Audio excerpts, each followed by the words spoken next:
वैसे गांधीनगर संस्कृत सभायाः प्रथमे सत्रे भवतां सर्वेषां स्वागतमस्ति।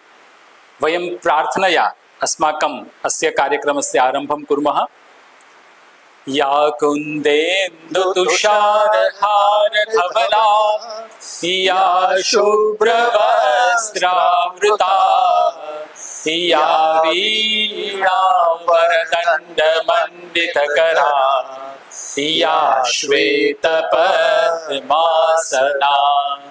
या ब्रह्माच्युतशङ्कर प्रभृतिः देवैः सदा वन्दिता सा मां पातु सरस्वती भगवती निःशेषजाड्यापहा या देवी सर्वभूतेषु विद्यारूपेण संस्थिता नमस्तस्यै नमस्तस्यै नमस्तस्यै नमो नमः।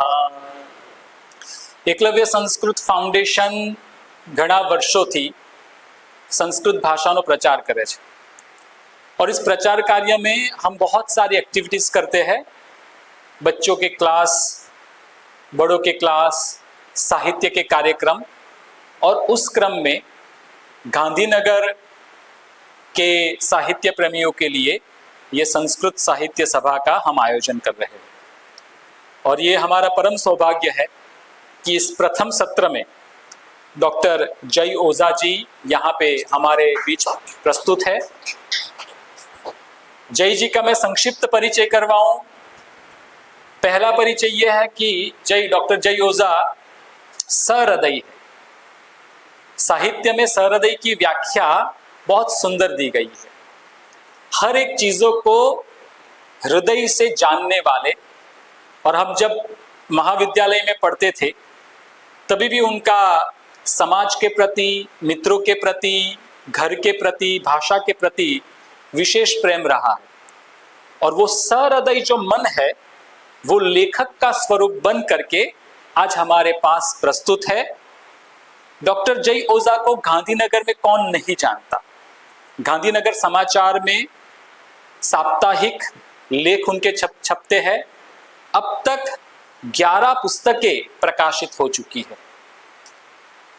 डॉक्टर जय ओझा की प्रसिद्ध पुस्तकों में सभी प्रसिद्ध है, लेकिन देवभाषा, डायलॉग थी देवभाषा, ये बहुत प्रचलित हुआ पुस्तक है, जिसमें फिल्मों में जो संदर्भ आए हैं उन संदर्भ को संस्कृत से उन्होंने जोड़ा है, और यह विषय जो है वो उनका विशेष योगदान है।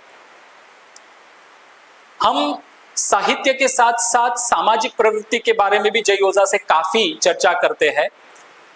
गांधीनगर सेवा समिति हो, ये भाषा गुजराती भाषा संवर्धन संस्थान हो, डॉक्टर जय ओझा का हमेशा उपस्थिति उनकी रही है।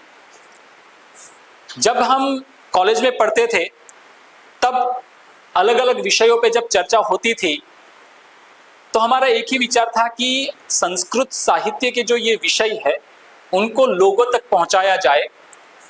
और ईश्वर की कृपा से कुछ वर्षों तक डॉक्टर जय ओझा ने विद्यालय में काम किया, वहां पे बच्चों को संस्कृत पढ़ाया। उसके बाद गांधीनगर में चिल्ड्रन रिसर्च इंस्टीट्यूट है, यूनिवर्सिटी, वहां पे डॉक्टर जय ओझा असिस्टेंट प्रोफेसर के तौर पे अपनी सेवाएं दे रहे हैं।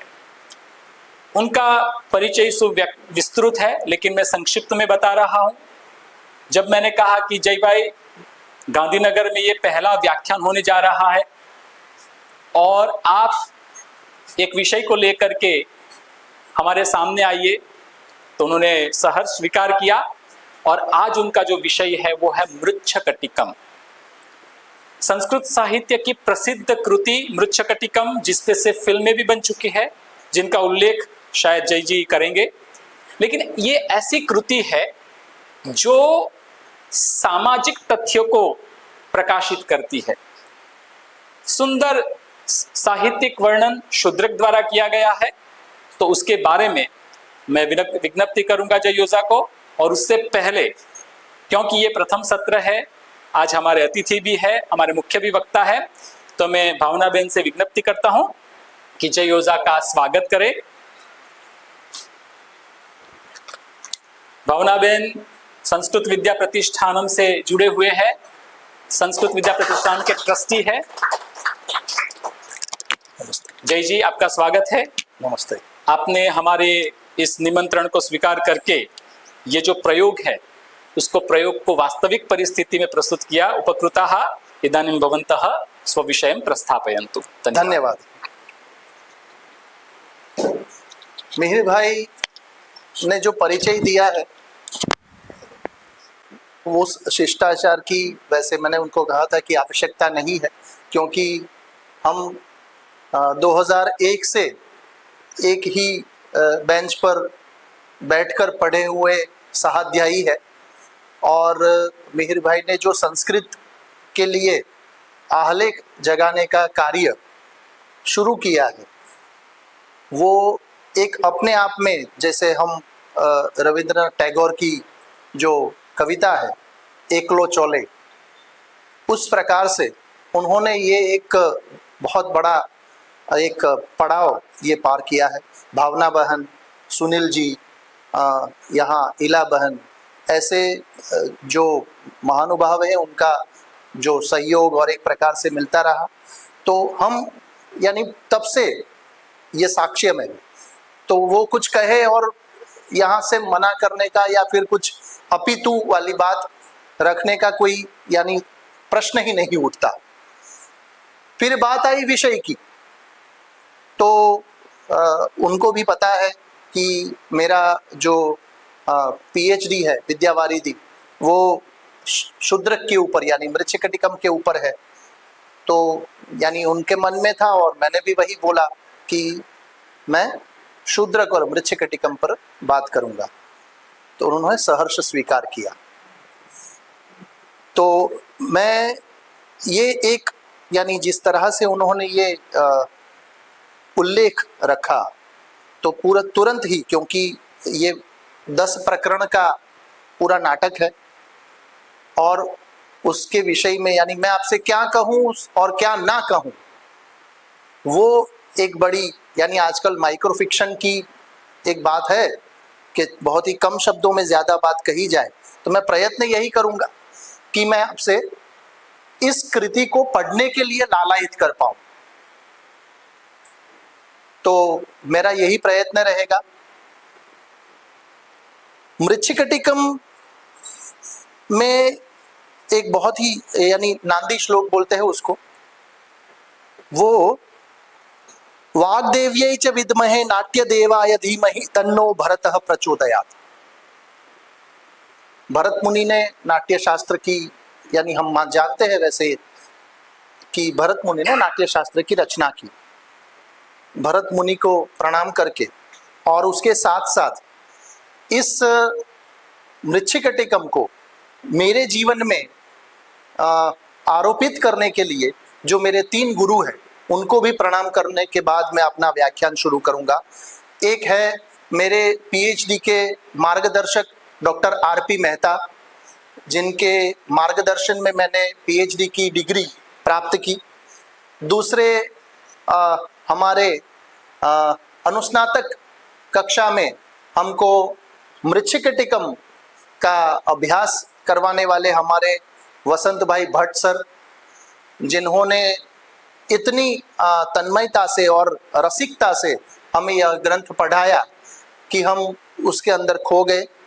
और तीसरे हमारे चौकसी सर, जिन्होंने एमफिल में कमलेश भाई चौकसी सर एमफिल में डिसर्टेशन में मुझे इस विषय में मार्गदर्शित किया था। तो मैं तीनों गुरुजनों को अभी स्मरण करके प्रणाम करता हूँ। मित्रों, ये जो ग्रंथ है मृच्छकटिकम, यह प्रकरण नाटक है।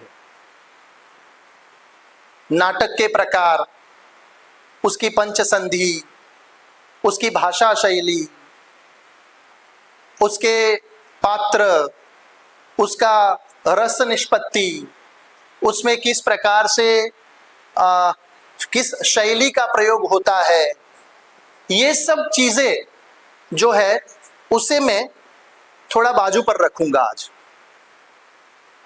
विवेचन जिसे कहते हैं उसे मैं आज आपके सामने नहीं रखूंगा, क्योंकि अन्यथा एक एक जो हमारा एक बिंदु है उसके ऊपर एक एक घंटा हम बात कर सके उतना है। तो मैं आपसे विवेचन नहीं, परंतु हमारे जो गुजराती के साहित्यकार सतीश जी है, नाट्यकार भी सतीश व्यास जी, मेहर भाई, वो कहते हैं कि विवेचन नहीं, विवाचना।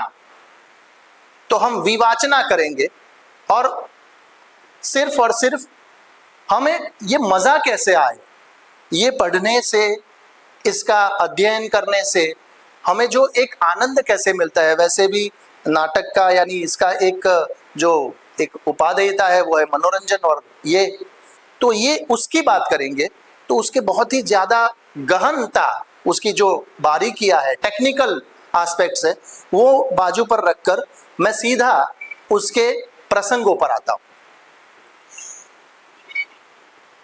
मित्रों, जब भी संस्कृत नाटक की बात हो और आंखें बंद करें हम और कोई कहे संस्कृत नाटक, तो हमारे मन में आता है क्या? यानी एक राजा या फिर कोई देव, हम रामायण का कोई पात्र, महाभारत का कोई पात्र, कोई गंधर्व, कोई मंत्री, यानी हमारे मन में इसी ऐसे प्रकार ही ख्याल आते हैं, क्योंकि हमने रामायण में राम की, कृष्ण की, या फिर हम भास के नाटक देखे, अभिज्ञान शाकुंतल कालिदास का देखे, विक्रमोर्वशीयम देखे, यानी एक लार्जर देन लाइफ जिसे हम कहते हैं कि उसके अंदर हम खो जाए, कल्पना का एक विश्व खड़ा हो जाता है। ऐसे हमारे साहित्यकारों ने, संस्कृत के साहित्यकारों ने एक पूरी, यानी कविरे कह प्रजापति, उस प्रकार से पूरी एक ब्रह्मांड खड़ा कर दिया।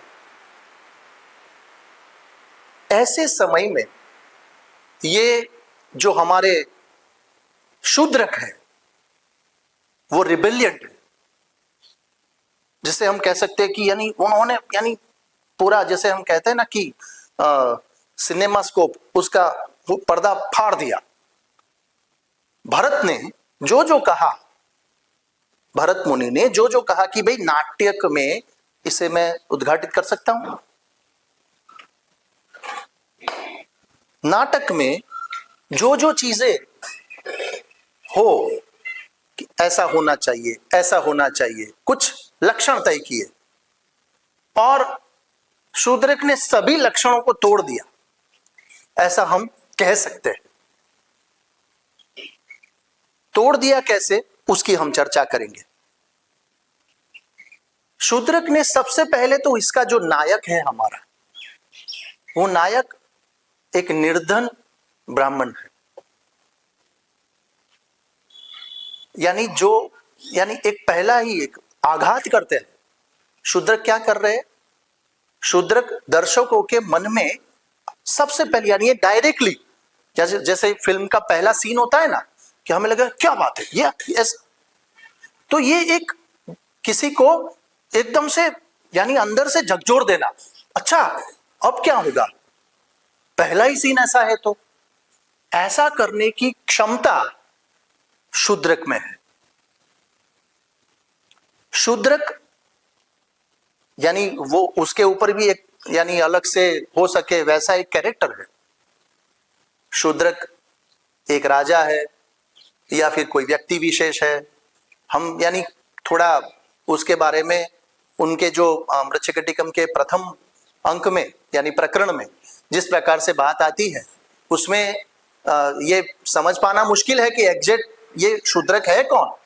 100 साल से ज्यादा उनका जीवन है, वो गणित के महारथी है, ऐसे ऐसे बात करके उसके बाद उनका यानी शुरू होता है।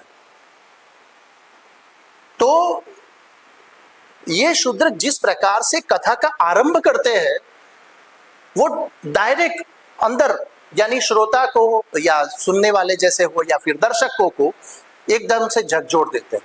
तो सबसे पहली इस नाटक की सफलता जो है, या जिसके कारण इस नाटक की चर्चा आज हम करने बैठे हैं, वो मेरे ख्याल में ये है कि ये दर्शकों के दिल में सबसे पहला ही यानी आघात करने का काम करता है। मैं आघात शब्द प्रयोग करूंगा क्योंकि ये हमारी जो धारणा है उनको तोड़ने का काम पहले ही सीन से होता है। दर्शक सोच के आया होता है कि अरे एक अच्छी से बहुत ही यानी ऐसा भव्य राजमहल दिखेगा, मुझे एक बहुत ही यानी सुंदर से वस्त्र परिधान करता हुआ एक नायक यहां से वहां जाएगा, उसके पीछे कुछ परिचायक दौड़ते हुए आएंगे, यानी जो जो दिमाग में होता है वो पहले ही सीन से टूटता जाता।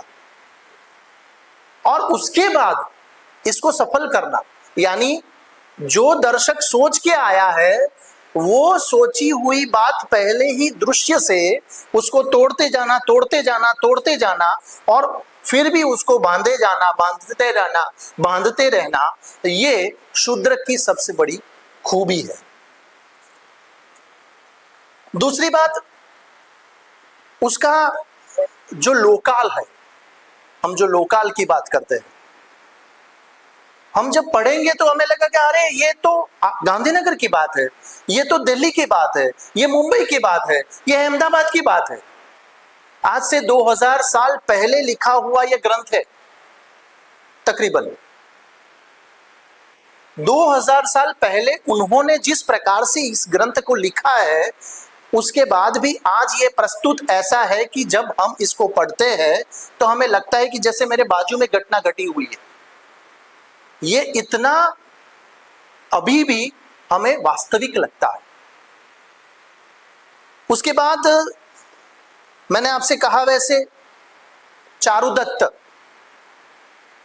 निर्धनता, फटे मैले वस्त्र के साथ दिखता है, पर वो निर्धन होते हुए भी तुरंत ही दूसरे ही यानी पहले श्लोक में उसकी निर्धनता की बात आती है, पर दूसरे ही यानी तुरंत जटिति एकदम से ये आ जाता है कि निर्धन है पर स्वाभिमानी है, निर्धन है पर सम्माननीय है। यह व्यक्ति उज्जैनी नगरी का, ये उज्जैनी नगरी का लोकाल है, सबसे सम्माननीय व्यक्ति है। कौन कहता है कि पैसे हो तो सम्मान है? निर्धन का भी सम्मान। ये दूसरा आघात, यह आघात पे आघात करेगा शूद्र। दर्शकों की जो वैचारिक जो एक है उसको तोड़ने का पहले से ही उसका तय है कि मैं तोड़ छिन्न भिन्न कर दूंगा। दर्शक जो भी सोच के आए उसको मैं तोड़ने के लिए बैठा हूं। वो कहता है कि पैसे या एक प्रकार से सामाजिक प्रतिष्ठा, पद, उसके बाद कोई आपका सम्मान करे, ये तो नाटक है। पैसे नहीं है, निर्धन व्यक्ति है, पर पूरे उज्जैनी का सबसे सम्माननीय व्यक्ति है, ऐसा हमारा हीरो है, ब्राह्मण है। नाम है चारुदत्त। चारु यानी सुंदर, दत्त यानी देना, जिसका देना सुंदर हो। ये निर्धन कैसे हुआ है? जुआ खेल के नहीं, कोई शेयर बाजार में गवा दिया पैसे नहीं, ये निर्धन हुआ है सबको दे देकर।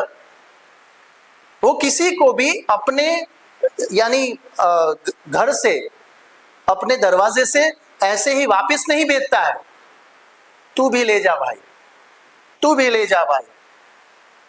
ये सबको दान देते देते देते खुद निर्धन हो चुका है, और ऐसा निर्धन हो चुका है कि उसके घर में न तो कोई एक साधन है, ऐसा एक भी साधन नहीं है कि जिसको यानी वो रख सके, देखा सके। इतनी निर्धनता है, उसका वर्णन बहुत ही अद्भुत है।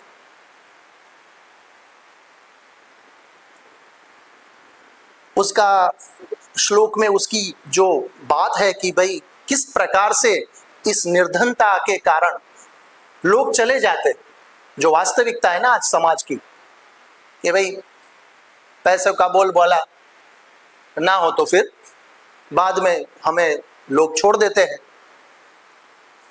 तो उसको एक मन में अंदर कहीं ना कहीं ये एक प्रकार से जैसे एक टीस है कि ऐसा पैसे आज नहीं है, तो पैसे तो खैर गए तो गए, मित्र भी चले गए,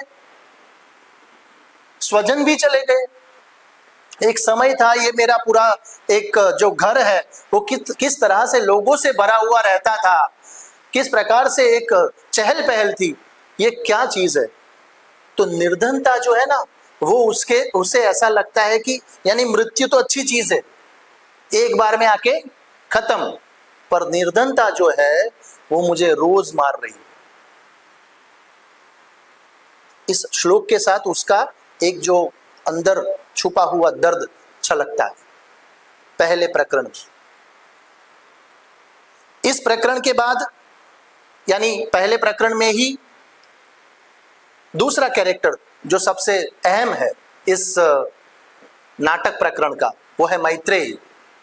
अयम सर्वकाल मित्र मैत्रेय, विदूषक।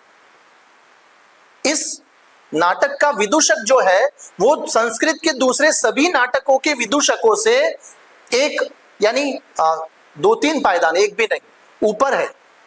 यानी वो शायद वो सब मैट्रिकुलेशन वाले थे, तो ये हमारा जो इस मैत्रेय जो है वो अनुस्नातक और स्नातक है, ऐसा हम कह सकते हैं।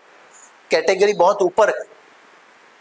कालिदास के या उसमें जो आते हैं वो ऐसा राइडर कहते हैं कि दूसरे जो नाटक है ना, उसमें ऐसी घोषणा करनी पड़ती है कि भाई अब आपको हंसना है, कि अब इसके बाद जो सीन आने वाला है ना वो हंसने वाला सीन आने वाला है, ऐसा पहले बताना पड़ता है संस्कृत नाटक में। जबकि यहाँ पर परिस्थिति जन्य, भाषा, संवादात्मक ऐसे ऐसे सीन और ऐसे ऐसे डायलॉग्स रखे हैं कि यानी दर्शकों की हंसी छूट जाती है। और उसका सबसे ज्यादा वो जो कंधे पर वो भार लेकर चलता है वो है मैत्रेय। और वो मैत्रेय जिस प्रकार से हंसते हंसते जीवन की जो फिलॉसफी बताता रहता है वो जबरदस्त। यानी उसका जो डायलॉग है उसको आपको 2 बार पढ़ना पड़े। मृच्छकटिकम में बिटवीन द लाइंस तो है ही बहुत कुछ जो एक नाटक को, एक कृति को ज्यादा एक अप ले जाता है वो, पर वो जो लाइन बिटवीन द लाइंस यानी जो बीच में नहीं है वो, पर जो भी अंदर है उसे भी 4 बार अलग अलग स्तर से हमें पढ़ना पड़ता है, तो जाके उसके गूढ़ार्थ को अलग अलग 4 अर्थ निकलते हैं उसके। तो मैत्रेय जो उसका विदूषक मित्र है वो भी ब्राह्मण है, और उसे भी दुख है कि यार कहाँ मैं इस मेरे मित्र के वहां ही पड़ा रहता था, अभी भी वही है, और वहीं से मेरा निभाव हो जाता था, खाना ये जो भी है वो। लेकिन आज मुझे खाने के लिए किसी का न्योता, यानी ब्राह्मण है तो स्वाभाविक रूप से उसे कोई प्रसंगोपात कोई बुलाता है कि भाई आज हमारे घर में ये भोज है तो 5 ब्राह्मण को आना है, उसमें से एक आ जाना तुम। तो वो विदूषक इस तरह का था कि उसे किसी और यानी यजमान के वहां जाने की जरूरत ही नहीं थी अभी तक, एक ही के वहां पर वह रहता था। आज उसे यजमान ढूंढने पड़ रहे हैं, उसके लिए उसको दुख है। और वो दुख इसलिए नहीं है कि उसको घूमना पड़ रहा है, वो दुख इसलिए है कि मेरा ये मित्र, क्योंकि उसके साथ उसका यजमान वाला रिश्ता नहीं है, वो उसका एकदम अंतरंग मित्र है। तो तुरंत से उस मैत्रेय का भी यानी एक एंट्री हो जाती है और हमें पता चल जाता है कि ये आगे ये बहुत ही इंपॉर्टेंट कैरेक्टर। उसके बाद आगे कहानी बढ़ती है। वैसे जिस प्रकार से आगे प्रकरण में हमें प्रथम प्रकरण के बाद जो एक राजनीति का पक्ष है, इस कहानी को या फिर इस कथा वस्तु को कोई सिर्फ अगर प्रेम कहानी माने, कोई अगर सिर्फ एक किसी का बदला लेना यानी एक प्रकार से वैर वृत्ति का ऐसा कुछ माने, ऐसा उसके 1 या 2 एस्पेक्ट है ही नहीं इस पूरे प्रकरण नाटक के। मैंने कहा वैसे इसके बहुत सारे पहलू हैं। उसका सबसे बड़ा और महत्वपूर्ण पहलू है राजनैतिक विद्रोह, जिसका यानी एक दर्शक को, और हमारे पास अभी ये दर्शक ना हो अगर, तो इस वाचक को, ये पढ़ते हुए वाचक को बहुत ही चौकन्ना रहकर ये पढ़ना पड़ता है या फिर सामने देखना पड़ता है। ऐसे ही घुमा दिया तो चला जाएगा और पता नहीं चलेगा, इतना शार्प है। आज हम जानते हैं, उल्लेख करने की भी जरूरत नहीं है कि एक फिल्म के 2 पार्ट आए और जिसने पूरी काया पलट कर दी, और उसके बाद उस प्रमाण को यानी उस हाइट को पहुंचने के लिए अभी बाकी सब जो है वो नहीं पहुंच पाएंगे, उसका भी अनुभव अभी हो गया। ये ऐसी बात है। इसने जिस प्रकार से बारीकियों को पकड़ा है वो अतुलनीय है। मैंने आपसे कहा वैसे ये प्रथम अंक में, प्रथम प्रकरण में जिस प्रकार से ये आता है, उसमें मुझे एक जो श्लोक की बात करनी थी। निर्विण्णः शुचमेति शोक अपहितो बुद्ध्या परित्यज्यते निर्बुद्धि क्षयमेत्यहो निधनता सर्व आपदामस्पदम। ये हमें मिहिर भाई गीता के श्लोक जैसा लगा, जैसे क्रोध से मोह होता है और मोह से क्रोध, और अंत में जिस प्रकार से वो एक चेन है ना, ऐसी चेन यहाँ दिखाई है, परंतु निर्धनता के बारे में बहुत ही अच्छी तरह से। कि मैंने अभी कहा वैसे उसको, यानी वैभव मेरा चला गया, उसकी उसे चिंता नहीं है, जा गया चारुदत्त को, पर उसे चिंता क्या है, धन तो जो है भाग्य में आता है और जाता है, वापस भी आएगा। पर मुझे ये सबसे ज्यादा दुख देता है कि धन का जो आश्रय नष्ट हुआ है, उसके बाद मेरी मित्रता के भी गुणों को, यानी मनुष्य शिथिल होते गए। सही में इस दारिद्र्य से मुझे शर्म आ रही है। क्यों दारिद्र्य से शर्म आती है? शर्म से मनुष्य जो है वो तेज विहीन हो जाता है। तेज विहीन जो है वो अपमान को प्राप्त करता है, अपमान से वो निरुत्साह हो जाता है, और निरुत्साह से वो शोक को प्राप्त करता है। मेहर भाई, इसीलिए मुझे लगा कि ये एक प्रकार से गीता का जो हमारा वो श्लोक है उस क्रम में आगे जाता है। उसके बाद जिस प्रकार से आगे पहले ही अंक में जिस बात आती है, उसमें जैसे जैसे आगे बढ़ता है, 2 दूसरे महत्वपूर्ण कैरेक्टर आते हैं, एक विलन और दूसरा हीरोइन। विलन है शकार। इसका नाम जो है ना, यानी मुझे लग रहा है कि शान में इसी के बाद ये नाम शाकाल कुछ सूझा होगा रमेश सिप्पी को। सच में कह रहा हूं, क्योंकि यानी मिहिर भाई ने बताया वैसे मेरा जो रुचि है वो फिल्मों में रही है, और डायलॉग से देव भाषा मैंने पूरा पुस्तक लिखा है। तो मेरा कहीं ना कहीं ये मानना है कि ये जो भी आज ये हमें दिखा रहे हैं ना, वो हमारा ही उठा उठा के कहीं ना कहीं हमें बता रहे हैं। पर तो इसलिए मुझे ये शाकार में से चिराग भाई, वो शाकाल, और शाकाल का जो मूल है वो शाकार में हो, पर वो शाकार समझने जैसी बात है। हम उस विलन को देखेंगे, पर उस नाम को हमें ज्यादा, यानी पहले मैं उसके बारे में बताना चाहूंगा। हम शकार, यानी जो स जो है दंत्य स, उसको वो मूर्धन्य श बोलता है, यानी वो वसंत सेना नहीं, वसंत सेना बोलता है। अरे वसंत श्रेणी के ऐसा करके। ये इसके पीछे जो एक मनोवैज्ञानिक तरह से अगर उस कैरेक्टर को देखा जाए, साइकोलॉजिकल एनालिसिस कोई आज अगर जो साइकोथेरापिस्ट जो होते हैं ना वो उसका करे, तो आज भी ऐसे बहुत सारे शकार हमें आसपास घूमते दिखाई देते हैं। विलन की बात नहीं कर रहा हूं मैं, सिर्फ शकार को पकड़ने की बात कर रहा हूं। अभी आप शकार के ऊपर ध्यान देना।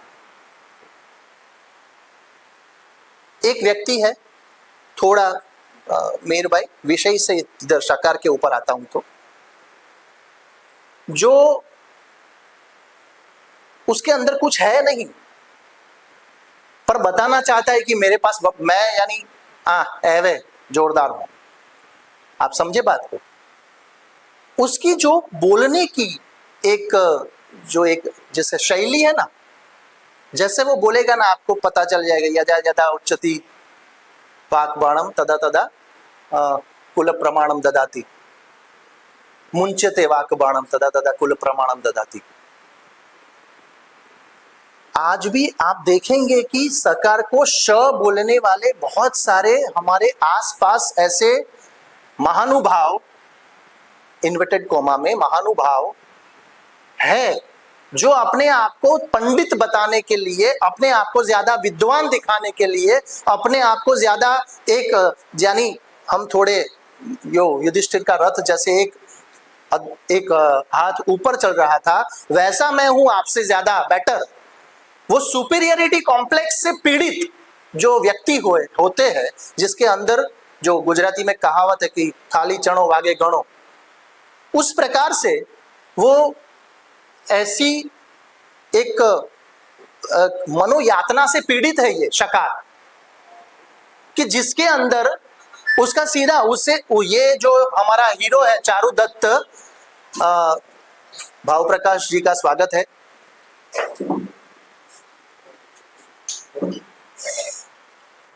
वह ये एक प्रकार से एक इंफीरियरिटी कॉम्प्लेक्स से पीड़ित है शकार। उसकी सीधी कंपटीशन किससे है? उस चारुदत्त से, जिसके अंदर तो इनहेरेंट ऐसे गुण भरे हुए हैं, उसे कहीं से यानी इधर उधर से लेने की जरूरत नहीं है। पर यह शकार जो है उसके अंदर कुछ अपना नहीं है, उसे यहां वहां से कुछ ना कुछ लेना है और अपने आप को दिखाना है कि मैं हूं कुछ। इसलिए ऐसे व्यक्ति आज भी आपको उच्चारण दोष में ऐसे आपको मिलेंगे।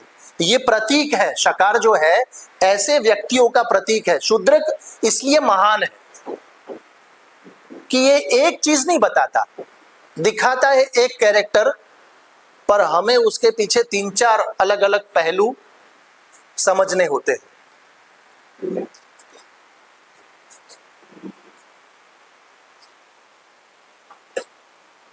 तो जिस प्रकार से मैंने आपसे कहा, वैसे ये आर्यक जो राजा है उसका साला ये शकार है जो विलन है। और ये तो यानी रीत चली आई सदा से कि जो राजा का संतरी मंत्री भाई भतीजावाद जो है वो आज तक हमारी राजनीति में परेशान करता आया हुआ विषय है। वो विषय तब से चला आया है। वो यानी इसलिए तो मैं कहता हूं कि हमारे बाजू में घटित कोई घटना लगती है तो ये श्याल है, उसका शाला है राजा का, और इसीलिए उसका एकमात्र उसकी कोई डिग्री है ना, वो ये है, क्या है कि वो राजा का साला है। और इसलिए वो मनमानी करता है, लोगों पे अत्याचार करता है। और खास करके ये जो हमारी हीरोइन है वसंत सेना, वो वसंत सेना को प्रेम करता है, पर वसंत सेना उसे जरा भी प्रेम नहीं करती। इस बात से उसे अंदर ही अंदर वो पीड़ा है। और वो रात को वसंत सेना अलग से वो विषय है, जैसे वो निर्धन ब्राह्मण इस हमारा प्रकरण नाटक का हीरो है, वैसे हीरोइन जो है वो है गणिका। वसंत सेना गणिका नायिका। मैंने कहा वैसे ये भारत के नाट्य शास्त्र के यानी सिद्धांतों को तोड़ कर दर्शकों को आघात देने का कार्य करना ये शूद्रक ने तय किया हुआ था। नायिका कौन? गणिका। हालांकि ये हमें ध्यान में रखना चाहिए कि उस समय में आम्रपाली और जिस प्रकार से गणिकाओं का हमारे मन में अभी आज जो ख्याल है वो नहीं था। और ये इतने सारे पैसे यानी जिसके पास है धनवान, ऐसी वसंत सेना, यानी दोनों के मन में एक दूसरे के प्रति अनुराग कहीं ना कहीं छुपा हुआ है, पर दोनों इस प्रकार की एक द्विधा में है। और दोनों जैसे यानी कहते हैं ना कि नगर में सुना हुआ है और एकदम से घर में आ गई है। सबसे पहले तो ये शूद्रक का जिस प्रकार से जो सीन बाय सीन नाटक में क्या होता है या फिल्म में क्या होता है, एक के बाद दूसरा सीन जो है ना वो ऐसे आ जाए कि आपको पता ना चले कि यार ये बीच में कुछ गैप आया, वो उसकी यानी एडिटिंग कौशल्य बोलते हैं उसको। ये शूद्रक हमारा इतना लाजवाब हमारा एक ये नाट्यकार है कि ये सीन के बाद सीन, सीन के बाद सीन ऐसा पिरोता है कि दर्शक एज पे ही रहते हैं कि अच्छा हाँ क्या फिर क्या, ऐसा सोचते रहते कि अब यानी पॉपकॉर्न खाने के लिए उसको जाने की आवश्यकता नहीं है कि चलो ये सॉन्ग आ गया या ये सीन ऐसा है कि मैं बाहर जाके घूम के आ जाता हूँ। बहुत ही कैची है, एकदम से आ जाती है हीरोइन और उसको यहाँ पर यानी रुमाल छूट जाएगा तो दूसरी बार रुमाल देने या लेने के बहाने मिलना होगा ना, पर ये तो बहुत ही धनवान प्रेमिका है तो रुमाल थोड़ी छोड़ सकती है। उन्होंने अपने सारे आभूषण को त्याग दिए और कहा कि मेरे पीछे अभी जो थे ना वो चोर ही थे और इसलिए मैं बचती बचाती आई और ये सामने जो आभूषण है वो आभूषण को मैं यहाँ रख देती हूँ तो फिर मैं ले जाऊंगी और मैं जाती हूँ। आभूषण किसके यहाँ, निर्धन के वहां छोड़ के जाती है, पर वो निर्धन नहीं, मैंने आपके कहा वैसे समाज का सबसे सम्माननीय व्यक्ति है, यहां पर कुछ छोड़ के गए तो बिल्कुल सुरक्षित रहेगा, ये बैंक लॉकर सबसे सेफ है, ये मानती है, वो छोड़ के जाती है। दूसरे प्रकरण में जिस प्रकार से धीरे धीरे हमें थोड़ा जटिती करना पड़ेगा, मिहिर भाई थोड़ा कठिन है मेरे लिए यार, तो कहीं आप थोड़ा बोलते रहना, यानी स्तभ बोलना, वैसे मैं आपके चेहरों पर भी पढ़ लूंगा स्तभ। तो दूसरे प्रकरण में एकदम से जो, क्योंकि कथा को गति देनी है शूद्रक को भी और मुझे भी, तो उन्होंने जिस प्रकार से आता है कि अब उसके घर में दूसरी बार यानी उसको आना है वसंत सेना को, तो कोई ना कोई कारण चाहिए, वो छोड़ के जाती है। अब दूसरी साथ में पैरेलल स्टोरीज जो है ना, यानी कथा, गौण कथा, अति गौण कथा और अति अति, यानी ऐसा बहुत है, कैरेक्टर्स भी ऐसे है कि याद रखना पड़े। यानी ये जैसे मैंने अभी वहां कैसे कहा वैसे ये क्रिस्टोफर नोलन का मूवी देखने बैठो और यानी देवांग जैसे याद रखना पड़े, ऐसे थोड़ा कभी यानी चबाने में भूल जाओ तो चला जाए सब्जेक्ट, ऐसे यहाँ पर कौन सा विषय आकर चला गया, कौन सा कैरेक्टर आके चला गया, तो आप कहीं पर इधर से उधर जा नहीं सकते। तो यहाँ पर जो वसंत सेना है उसकी एक दासी है मदनिका, और दूसरा एक कैरेक्टर है शर्विलक जो उस मदनिका से प्रेम करता है, वसंत सेना की दासी से।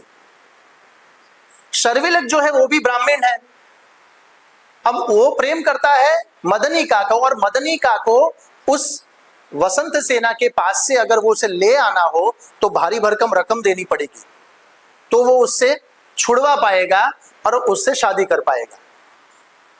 तो वो ब्राह्मण है, जनेऊधारी ब्राह्मण है, और बहुत ही अच्छा चोर है।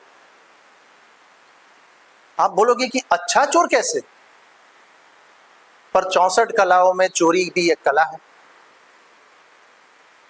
तो जिस प्रकार से, तो वो जो शर्विलक है वो चाहता है कि मैं किसी ना किसी तरह से उस मेरी प्रेयसी को वहां से छुड़वाऊं। वो भी कहां आता है, हमारे नायक के वहां। अब मजा आती है कि वो चोरी तो कर जाता है, पर यानी आया और यहां से कोई यानी तोड़ दी दीवार और आके यानी कुछ खिड़की को तोड़ के अंदर आ गया, अंदर आके फिर दीवार तोड़ के चला गया, ऐसा यानी उसे पसंद नहीं है ऐसा। वो ऐसा चाहता है कि मैं जाऊं तो सुबह आकर धर्मेंद्र भाई कोई आकर देखे कि क्या चीज है यार, ये क्या चोरी की है इसने, हाय हाय चोरी हो गई। ये डायलॉग बाद में आए सोच में, ये पहले आए यार बंदा जबरदस्त है, चोरी मस्त की है, ये ऐसा है। तो वो क्या करता है, हमेशा चोरी करने जाता है तो वो उसके औजारों के साथ जाता है। तो नापने का और भावना बहन वो सब जो जो पोड़म्बो कहिए ना अपने, ये બધું લઈને जाए।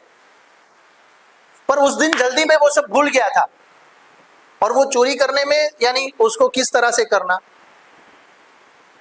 भाव प्रकाश जी, जनेऊ का ऐसा प्रयोग किसी ने नहीं किया होगा या करवाया होगा शूद्रक के सिवा। वो जो अभी मैंने कहा वैसे ओलंबो जैसे लेना होता है ना, लाइन खींचनी होती है धर्मेंद्र भाई, नटू भाई, वो जनेऊ को निकालता है और उस जनेऊ से वो नाप लेता है कि मैं इस दीवार में यानी कितने सेंटीमीटर का या कितने फुट का, किस प्रकार से कहां संधिम कृत्वा, वो जो हमारा डायलॉग है वो क्या, मुझे मुक्त करो। शर्विलेक तो निराश होकर वापस जा रहा था, उसमें उसने सुना कि ये कोई कह रहा है कि गहने उसके पास है और उसे ले जाओ और इसे मुक्त करो। शर्विलेक ने मुक्त कर दिया, गहने लेकर चला गया। अब जिस प्रकार से गहने चले गए, सुबह उठता है और मैंने कहा वैसे यानी सबसे पहले चारुदत्त जो देने में यानी सुंदर है, उसे सबसे पहले तो एकदम से दुख होता है, हाय रे ये चोर आके गया होगा और हमारे घर में कुछ नहीं है, बेचारे को कुछ नहीं मिला होगा। वो ऐसी निराशा व्यक्त करता है क्योंकि वो तो दानी है कि इतना अच्छा चोर देखो तो सही, कितनी मेहनत की है इसने अंदर आने की और बेचारे को कुछ नहीं मिला होगा। तभी वो बोलता है अरे क्यों नहीं, वो गहने चले गए। तो वो थोड़ा आश्वस्त होता है, फिर उसके बाद दुख होता है कि अरे वो तो हमारे तो थे नहीं। इसके बाद पतिव्रता ऐसी धूता की एंट्री होती है। चारुदत्त ऑलरेडी मैरिड है, बहुत ही अच्छी वाइफ है उसकी, उसका एक बेटा है रोहसेन। तो धूता जो है वो कहता है कि वो कहती है कि ये मेरी माला है, आप दो। क्योंकि धूता को यानी वरना तो एक अलग ही कहानी है, वो हमें बताने की जरूरत नहीं कि वो तो सौतन है, पर उसके मन में क्या आया, मेरा जो पति है वो सम्माननीय व्यक्ति है, धन नहीं है उसके पास, पर उसका सम्मान इस नगर में ज्यादा है, वो कम नहीं होना चाहिए। तो बोलती है कि मेरी एक रत्नमाला है, ये ले जाओ विदूषक और दे देना उसको। किसको? वसंत सेना को। इस तरफ वो विदूषक जाता है उसके निवास पर, वो भी बहुत बड़ा सुंदर वर्णन है क्योंकि उसने कुछ देखा नहीं था बेचारे चारुदत्त के घर में, और यहाँ तो यानी भवितव्य बहुत जबरदस्त है, भव्यता। खैर वो आगे फिर तब तक क्या हो गया था, शर्विलक मदनिका को छुड़ाने के लिए वो गहने लेकर वसंत सेना के पास पहुंच चुका था, और यानी वसंत सेना के आभूषण वसंत सेना के पास शर्विलक के द्वारा पहुंच चुके थे। वसंत सेना को तो सब कुछ पता चल गया चुका था, और वसंत सेना ने मदनिका और शर्विलक की, क्योंकि उसको भी अच्छा लगा कि किसी प्रेमी का मिलन हो रहा है, तो उसने जो जाने भी दिया। उसे ध्यान में था कि ये तो मेरे ही गहने हैं, फिर भी वो कुछ उसने जाहिर नहीं किया और उसको जाने दिया था। उसके बाद आती है उसकी एंट्री, माला लेकर आता है विदूषक कि भाई वो गहने मेरे जो सेठ है ना, उसने जुए में हार गए वो, तो इसलिए ये कंपनसेशन के तौर पे ये रख लीजिए आप। और उसकी जो इज्जत है चारुदत्त की, वो वसंत सेना के मन में और बढ़ जाती, वो रख लेती है। वो भी अच्छा डायलॉग है, उसको लगता था ये हमारे विदूषक को कि वो मना करेगी भाव प्रकाश जी, कि भाई ठीक है कोई बात नहीं, तू हार गए तो मुझे ये तो मेरे पास बहुत गहने हैं, ये रत्नावली मुझे नहीं चाहिए, पर उसने ले ली। और जो कोसता हुआ पूरे रास्ते पर विदूषक आता है उसको कि गणिकाएं ऐसी होती है, ये कर लेती है, यानी उसके लिए आपको पढ़ना है। उसके बाद जो वसंत सेना है वो दुर्दिन बहुत ही अच्छा प्रकरण है, જેને આપણે ગુજરાતીમાં માવઠું કહીએ, અને વણમાં ગયો વરસાદ, दुर्दिन कितना बहुत ही यानी रूपक है, मेटाफर है कि चारुदत्त के लिए भी ये अनचाहा आगमन हुआ वसंत सेना का। तो अनचाही बारिश दुर्दिन के अंदर वो आई, यानी उसके लिए तो, और दुर्दिन होने के कारण ही वो रात को रुक गई ये हमारी हीरोइन। लेकिन वो जब आती है तब कौन आया, उसके भी एक ये भाषानिष्ठ हास्य जो है वो उसका मुझे आपको कहना है कि वसंत चेट जो है ना, यानी उसका वसंत सेना का सेवक बोलता है कि इस विदूषक को थोड़ा मैं उसकी फिरकी लेता हूं। तो कि बोला कि कौन आया है, तो बोला कि ये कोयल कब यानी टहूकती है, या आम्र में मंजरिया कब लगती है, तो बोले कि ग्रीष्म में। ठीक है, ये फुअड़ है तू, पूछ के आ। वो अंदर जाता है, चारुदत्त से पूछता है क्या वो कब होता है, लेकिन अरे मूर्ख वसंत, हाँ हाँ, बोले कि आप बाहर आके बोलता है वसंत, ठीक है, लेकिन गांव की रक्षा कौन करता है, फिर कुछ फुअड़ सा आंसर बोलता है, फिर वापस से पूछने जाता है अरे मूर्ख मित्र सेना, हाँ तो वो आई है, तो कि कौन, सेना वसंत, अरे कि सेना वसंत नहीं, घुमा के बोल, तो वो घूम जाता है सर। यानी आप ये सोचिए कि किस प्रकार से रंगमंच पर हास्य को प्रयोजित किया जाए और दर्शकों को, यानी मैंने आपसे कहा वैसे कि चलो अब हम गुदगुदी करने वाले हैं, अब आपको हंसना है, ऐसा करने की जरूरत ही नहीं, जबकि ऐसा होता रहता था। उसके बाद वो बोलता है कि अरे ऐसे घूम के नहीं, पद परिवर्त्यवद, इसलिए घूम जाता है, अरे कि वो ऐसा घूम के बोल, ऐसा ऐसा नाटक चलता है, सेना वसंते वसंत सेना, हाँ वसंत सेना ही है, ऐसा करके जाता है। तो ये देती है, बोले कि इसकी सोने की गाड़ी करा लेना जा, तो वो खुश हो जाता है। पर उसमें एक डायलॉग है, जब वो रोते हुए आता है और वसंत सेना को देखता है जो कि अननोन कैरेक्टर है उसके लिए, तो वो पूछता है कि रजनी का ये कौन है, वो तुम्हारी माँ जैसी है। उसको तो पता था कि अब तो ये माँ बनने ही वाली है, इसके घर में आने ही वाली है, वधु शब्दा गुंठन जिसे कहते हैं, कि ये है कि नहीं नहीं नहीं, इसके शरीर पर तो गहने हैं। आप सोचो कितना सटीक डायलॉग है। उसने दूता को यानी अपनी माँ को कभी गहने पहने हुए देखा ही नहीं, बल्कि माँ नहीं हो सकती मेरी, ये तो गहने वाली है।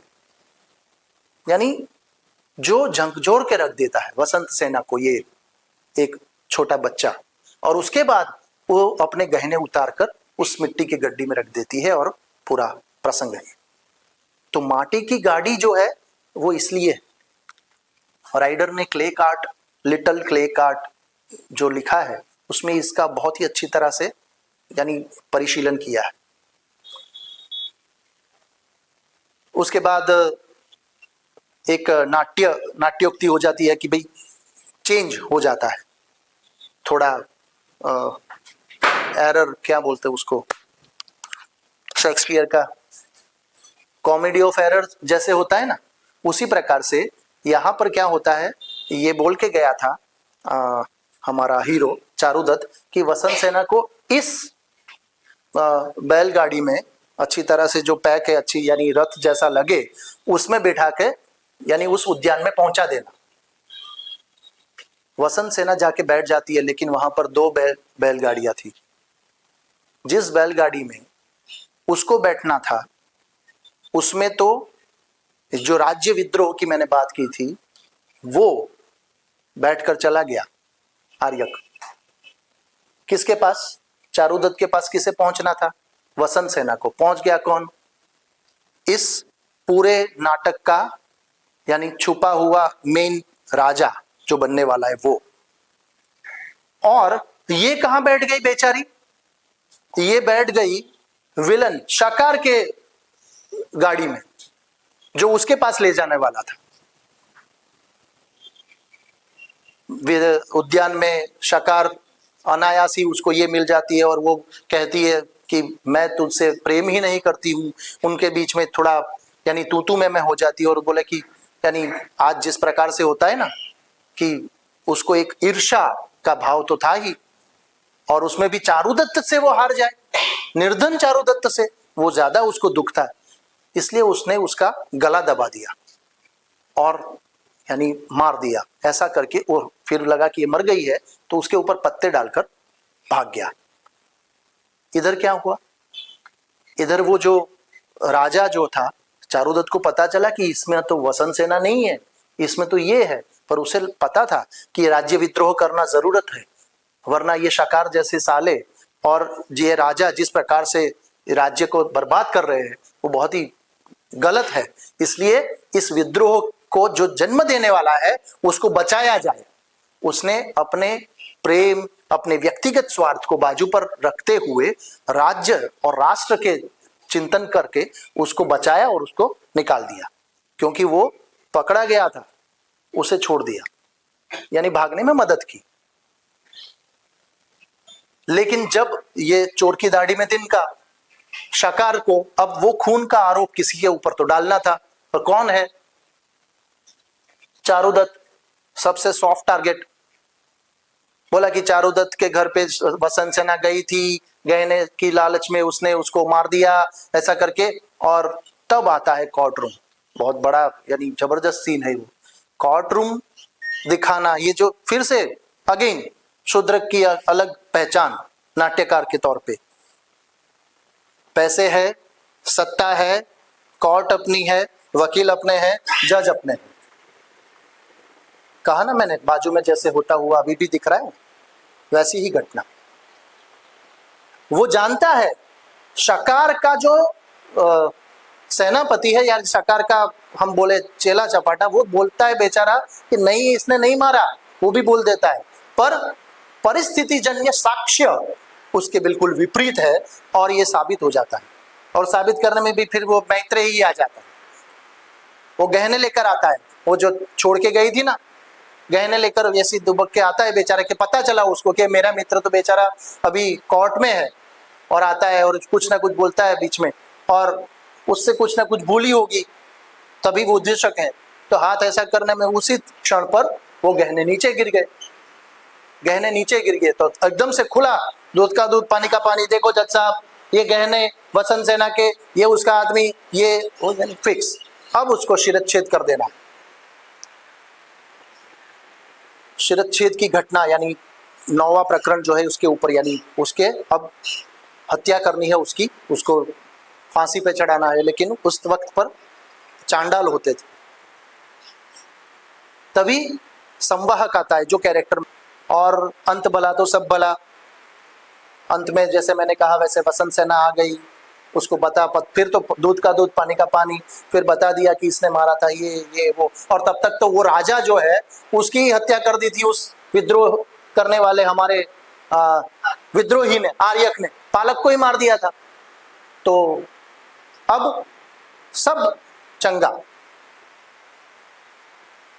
पर ये 10वें प्रकरण में जिस प्रकार से ये अंत हो जाता है, स्टोरी खत्म हो जाती है, पर ये प्रकरण नाटक आज भी अधिकतर लोग पसंद कर रहे हैं। और ज्यादातर ये विदेश में, यूरोप में और यानी विदेशों में इसकी ज्यादा प्रशंसा हुई।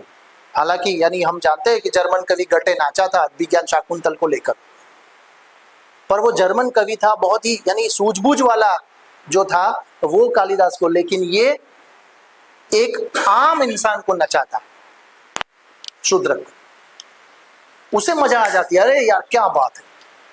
तो इसकी ये जो खूबी है वो ये आम इंसान को सीधा चोट करती। तो शूद्रक के बारे में मैंने आपसे कहा वैसे बहुत बात हो सकती है। मृच्छकटिकम का तो यानी हमने एक रोलर कोस्टर गाइड यानी राइड जैसा लिया अभी, और मुझे भी बीच बीच में ऐसा लगा कि आपको मुझे ले जाना था। मैंने बहुत सारा यानी तैयारी करके आया था, पर यानी ज़्यादा विवेचना तो करनी ही नहीं थी, विवाचना करना था। मैंने आपसे कहा वैसे, तो मैंने आपको शूद्रक रचित इस मृच्छकटिकम नाटक को रखने का प्रयत्न किया है। मेरी आपसे विनती है कि इस नाटक को आप संस्कृत टेक्स्ट के साथ पढ़ें। उसको अनुवाद यानी हिंदी, इंग्लिश, गुजराती सभी में ये अवेलेबल है। आप उसको उस प्रकार से पढ़ें।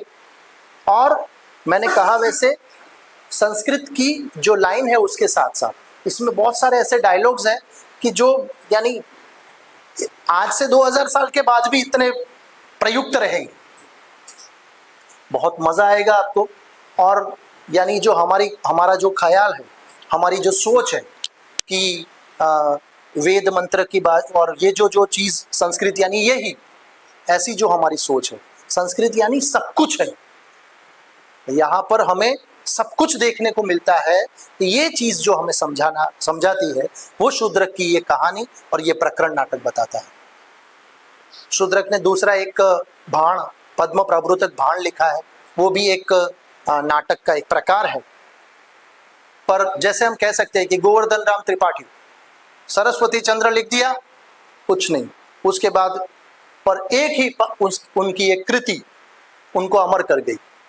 पद्म प्रभृतक ठीक है, वो एक कृति मिलती है, पर शूद्रक का ये एकमेव मृच्छकटिकम, वो पॉलस्टार की तरह, ध्रुव तारक की तरह शूद्रक को हमारे संस्कृत साहित्यकारों के, मैं तो कहूंगा कि विश्व के सभी भाषाओं के साहित्यकारों में एक पॉलस्टार की तरह, एक ध्रुव तारक के समान आज भी शूद्रक वहां चमक रहे। मुझे आप लोगों ने यानी इस व्यवधान के बावजूद भी शांति से सुना।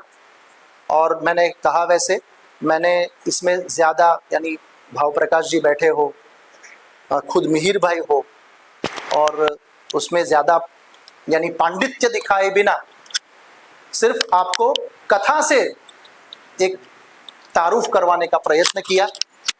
और सिर्फ मेरा एक ही उद्देश्य था कि आप यहाँ से जाए तो आपको लगे कि ये कथा मुझे यानी ये प्रकरण नाटक तो मैं तुरंत ही ऑर्डर कर दूंगा, क्या कर दूंगी, और मुझे ये पढ़ना है। तो मुझे लग रहा है कि अगर आप में से एक या दो को भी ऐसा कुछ लगा हो और आप घर जाकर ये लेंगे और पढ़ेंगे तो यह हमारी संस्कृत माता को हमारा बहुत बड़ा योगदान रहेगा।